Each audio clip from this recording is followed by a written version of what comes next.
In 1962, along a quiet stretch of coastline, there stood an old lighthouse that had been abandoned for years.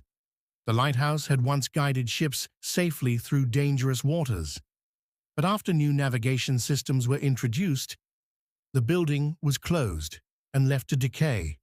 For years, the lighthouse stood empty, or at least, that's what everyone believed. One stormy night, a passing fishing boat noticed something strange. A faint beam of light appeared from the top of the abandoned lighthouse. At first, the fishermen assumed someone must have entered the building, but when they looked closer, the light wasn't steady like a normal lighthouse beam. It flashed in short bursts. Curious, the crew reported the strange signal when they returned to shore. The next morning, local authorities decided to investigate. When they arrived at the lighthouse, they expected to find trespassers. Instead, they found something unsettling. The heavy doors were still locked with rusted chains that had clearly not been touched in years.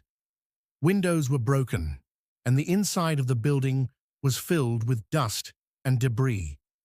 No one had been there, yet witnesses were certain they had seen the light flashing from the tower the night before.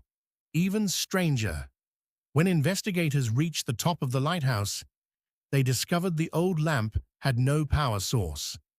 The electrical wiring had been removed decades earlier.